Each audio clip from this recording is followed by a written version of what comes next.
喺清朝道光咸豐時間，氹仔嘅漁業已經發展得相當蓬勃啦，亦都帶動咗打撈、漁具、造船同埋魚欄呢啲相關嘅行業。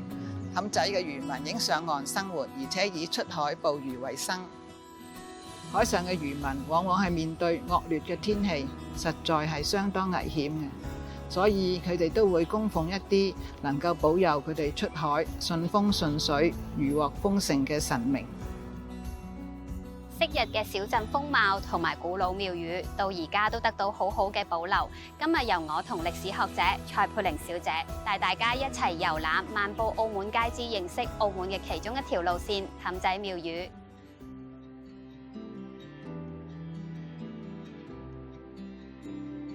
相信大家對於天后呢個神明都係好熟悉㗎，因為佢係海上嘅守護神，所以廟宇都係臨海而立嘅。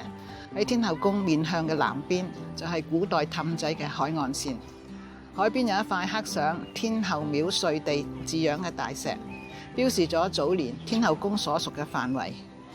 而大石現在已經成為舊城區同埋新城區嘅分界標記啦。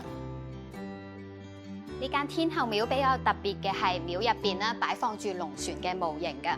據說咧船上面咧係有200個雕像，雕像咧係為咗紀念咧200位自願剿滅海盜嘅居民。好可惜咧，而家剩翻空船啦，而雕像咧都不知所蹤㗎啦。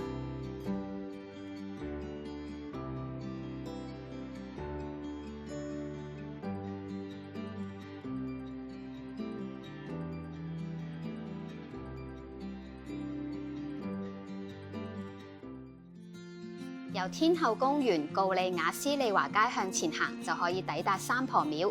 據說咧，廟入邊供奉嘅三婆神係天后嘅三家姐，同樣都係海上嘅守護神嚟㗎。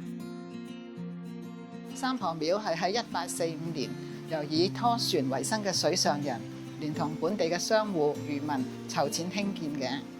三婆廟其實係依附喺一塊大岩石上面建成嘅，岩石同埋部分嘅廟宇係連喺一齊嘅。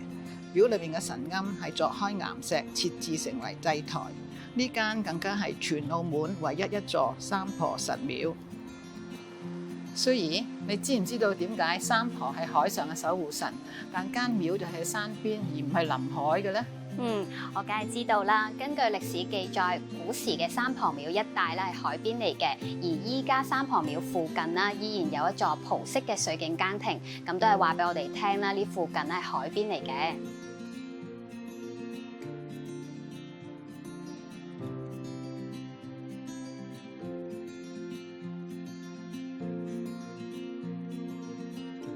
喺天后宮相隔嘅一條街就係北帝廟。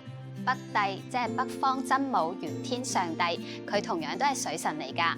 相傳啦，佢統領北方嘅道教大神啦，同埋所有水族㗎。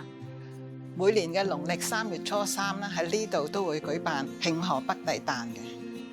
根據老街坊講，以前每一間廟宇都會抬出鑾輿，恭迎行宮，將每個神祇供奉喺戲棚上位睇大戲，場面係非常熱鬧嘅。另外喺廟宇中軸線嘅中間嘅平門，會喺北帝誕嘅時候打開，等北帝神像可以對正戲台，喺廟宇裏邊欣賞到神功戲。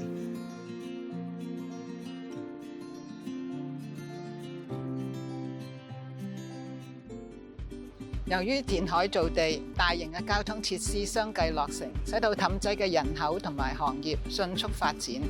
氹仔由最初嘅村落逐漸變成新城市。雖然係咁，但係呢啲經歷悠長歲月嘅民間傳統信俗同埋廟宇，仍然係得到好好嘅保留。除咗可以讓信眾祈求參拜之外，仲可以俾遊人、本地嘅居民參觀遊覽，藉此加深對氹仔嘅認識。